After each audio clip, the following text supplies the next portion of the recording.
When Valentine's Day rolls around, if you talk to Jaguar Warrior and try to accept chocolates from her, something pretty unique happens.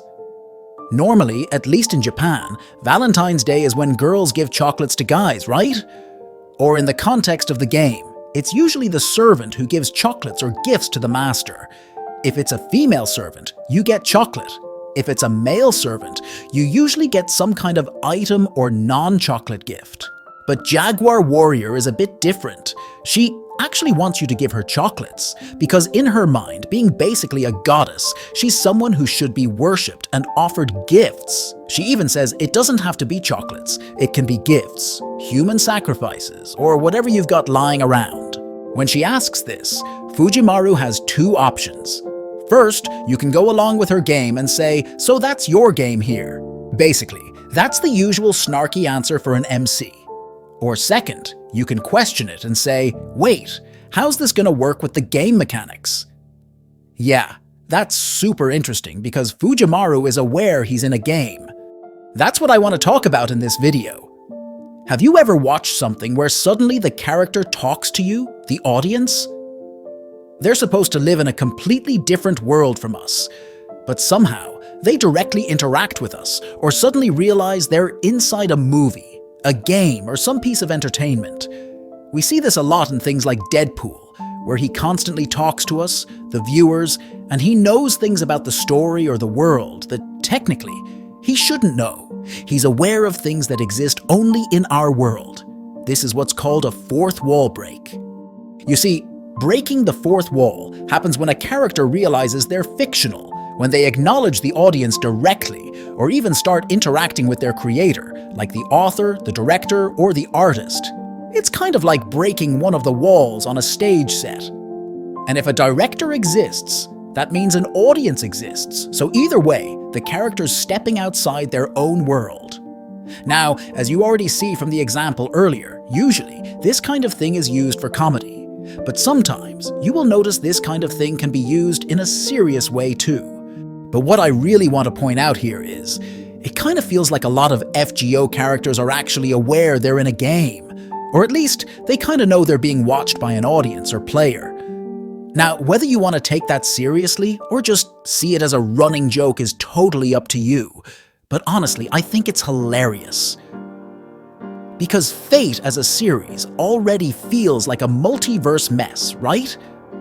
So it's not too crazy to imagine some characters are able to peek behind timelines or dimensions. It's kinda like that moment with Ultron in What If, when he suddenly hears the Watcher narrating from beyond his universe. Now, talking about this, of course, I'm not gonna bring up what happens in Ryo's manga, or learning with manga. I mean, the whole thing is basically one giant pile of fourth wall breaks. Honestly, the core of Ryo's manga is literally making fun of the FGO game itself, so yeah, fourth wall breaks are everywhere. So I'm not gonna cover that here. Anyway, back to Jaguar Warrior. She's still got one more fourth wall break. She actually shows up as an enemy in Parvati's trial quest. Parvati has to fight her, and after Jaguar loses, she drops this wild line about how she felt the power difference of being a lowly 3-star compared to Parvati. Like, she straight up says, "This is what happens when you get a 4th star." That line cracked me up. She's not even trying to hide it. She knows the gacha rules and she's salty about it. Moving on, there are also some characters in FGO who can actually hear the narration in their own profiles. Usually, the first section of a profile is written to explain their historical life. It's meant to help us get familiar with their past. But Suzuka Gozen's case is different because she deliberately interrupts her own historical narration.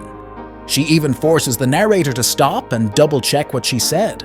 In her first profile, the narrator explains that Suzuka Gozen is a demon king's daughter who was sent to conquer Japan. But instead, she ignored the mission, went on fun adventures, and was eventually killed by her own lover. But when the narrator was just about to describe her greatest look, the one that's supposed to symbolize ultimate beauty, Suzuka suddenly cuts in and said this, "High school girl style, duh." A shrine maiden was a good option too, but like, nothing says love like a high school girl. And more interestingly, the narrator's also asking back, young lady? Are you sure that's what you want?" If earlier we saw Suzuka interrupting her profile narrator, well, this next woman actually completely takes over the narrator's role in her profile. In case you didn't know, Orion's profile before the release of the Okeanos chapter was actually written by Artemis herself. Yep, before the update, the whole profile was obviously written by Artemis, as she was pretending to be Orion. You can totally tell by the way the writing sounds, it has a completely different tone and feels super unserious. It's even implied that Artemis forced Orion to keep quiet so he wouldn't accidentally expose their real identities. Well, after the Okeanos chapter came out, the devs updated the profile to make it more accurate. Okay, that last one was pretty unique, but honestly, it kinda loses to this next one because this one is just straight up weird. So, Nobunaga actually has some weird lore about the Chibi Nobus that keep popping up in her events. You see, Nobunaga is also fully aware of the servant rarity system in the gacha. She even connects the star rarity to the existence of the mini Nobus. She says that when she arrived in the Grand Order world, her rarity apparently dropped by 1 star, and that's what caused the Chibi Nobus to be born. According to her, the Chibi Nobus are basically the distilled essence of the final star she needed to become a 5-star servant. But since they popped out, she got stuck at just 4 stars. How the flop does this even make sense? That's frickin' hilarious. With all these references to star rarity, I kind of feel like the rarity system is actually something the servants themselves can see and are aware of. I mean, Mozart also made a joke like this in the dumpling event. After we fought him, he literally said, "So yeah, a 1-star servant like me has no chance of winning." I'm pretty sure this was just a joke since that whole event was just for fun anyway, but it's still pretty funny to think that they might actually be aware of the star rarity system. Mephistopheles also knows something interesting. He's aware that he barely shows up in the main story. Well, I guess this one kind of makes sense. To really get involved in the main story, you usually have to tag along with Fujimaru, and Mephisto's just never been part of the team. But it's funny that he actually says this out loud. He even jokes about the possibility of a Christmas version of himself showing up one day. And the best part? Mash immediately changes her expression and straight up rejects the idea of Mephisto becoming Santa. Merlin's the same, honestly. He's totally aware of the gacha pickup rate. There's this one moment where he wrote a letter and gave it to Anna during the final battle at the Temple of Time. In the letter, he said he couldn't come along because he was busy updating the Majimari website and also didn't want to make the other support-type servants jealous. Then he casually added that he's just waiting for their mission to end so he can finally make a contract with Fujimaru, specifically through Pickup Gacha.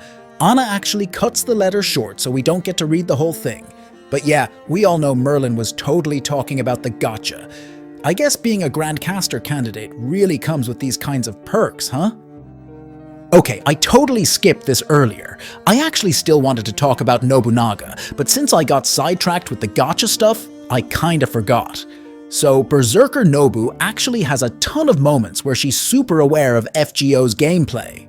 More than in other events, Nobu's basically the queen of fourth wall breaks in the summer event.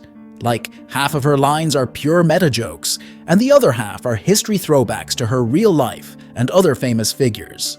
In the team formation cutscene before the event starts, she literally kicks things off by ascending into her summer form, flexing about being a welfare servant, wondering why she's still stuck as a 4-star, and joking that she's gonna embezzle funds from her Kouhei ace buddies to pay for her summer outfit so she can become a world-famous Nobu star and start yet another Guda Guda event. She even jokes about her own vanishing animation when she dies in front of her friends, like she's fully aware of how the game presents her death. And to top it off, there's this moment where the narrator tries to start a black and white preview of what's coming next, kinda like a teaser, and both Nobu and mysterious heroine X literally yell at him to stop because he's about to spoil the event. I swear, this is like Deadpool level of awareness. Next up, we've got Tamamo, another girl who's super aware of the gameplay mechanics. Now, I've heard she's been breaking the fourth wall ever since Fate Extra, but yeah, I never played Fate Extra, so I can't really say much about that. Anyway, in her second interlude, there's this super funny interaction where she's dealing with a problem involving her tails. Fujimaru straight up asks why she doesn't have a new tail after that mission, and Tamamo just casually replies that if Fujimaru wants another new tail, he needs, like, another 500,000 experience points or something. Now that's pretty interesting because experience points are totally a player-only concept, right? Like, that's not something that should even exist in their world. Then there's the Onigashima event. Tamamo's one of the raid bosses there, and she's 100% aware of it. She actually knows she's a raid boss that players need to farm. And on top of that, she's always complaining about Nero stealing the spotlight. Like during the last Encore mini-announcement quest, Tamamo's super salty about Nero being the face of Fate Extra while she's stuck as the preview announcer. She literally drags that kind of grudge into Onigashima too. One of her reasons for becoming a raid boss is to vent her frustration about Nero always hogging the main stage and leaving her in the background. Turns out Cleopatra can also see the FGO gameplay. She actually showed up in Musashi's trial quest once, and instead of calling her by name, she straight up called her the girl with 3 buster cards. Next is BB. You see, this girl is wild. BB's fourth wall breaking is on the same level as Berserker Nobunaga. She's super aware that she's a game character. She shows this right from her debut in the Seraph event. She literally knows that she's a voiced character in the game. Not just that, she's even aware that she only gets voice lines during the early parts of the story. And when she mentions that, Fujimaru also becomes aware. He gets mad and asks why only BB gets voice lines, which is hilarious because let's be real, Fujimaru never gets voice lines. Ever. So of course he'd be confused. Anyway, BB just keeps on breaking the fourth wall constantly in her jokes, whether it's in events or other appearances. And the reason she gives, it's just because she's a cheat character or something. I guess that's just BB being BB. But guess what? The next one is pretty much the same. Ganesha also has some fourth wall breaking moments. When she's still in her statue form, she literally begs you to hurry up, finish your daily missions, and ascend her because she really wants to start living her life in Chaldea without being stuck in that Ganesha statue. She just wants to hit her second ascension.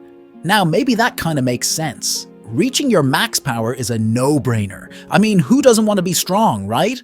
And finishing dailies is how we gather all those materials anyway. I mean, in that universe. But it gets different when you ask her about the Holy Grail.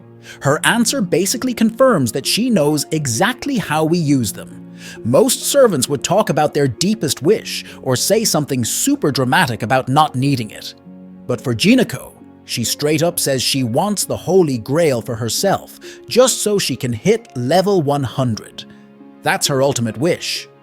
It's such a direct flex into the actual game system, like she fully knows how it works. And not only that, she even tells you to hurry up and get Karna, Arjuna, and Rama to level 100 too, obviously using grails. This girl is fully aware of the game's mechanics, and when she finally hits her second ascension, she totally knows she's an SSR. Alright, now this is the last one, and honestly, my absolute favorite so far. It's about Kirei, or well, Rasputin Kirei. So here's the thing, Lost Belt 7 dropped right on Christmas for both the Japanese and English servers. Because of that, when Kirei first shows up in the story, he straight up greets the player with Merry Christmas, with absolutely no in-universe reason. Yep, that means he knew we, the players, were celebrating Christmas in real life. Now here's where it gets super interesting. That special Christmas greeting only happens if you reach that part of the story on the exact release day, Christmas. If you play or replay the scene on any other day, even on Christmas in future years, his line changes to Good Morning instead. This was patched in the very next day. So yeah, if Kirei greeted you with Merry Christmas that day, congrats. That's a one-time, never-coming-back moment. Only you got personally greeted by him like that in FGO. That little Easter egg is now gone forever. So, how was it? Obviously, I can't cover every single fourth wall break moment, but I tried my best to gather as many as I could. If you know more, please drop them in the comments below. For now, click subscribe and I'll see you next time.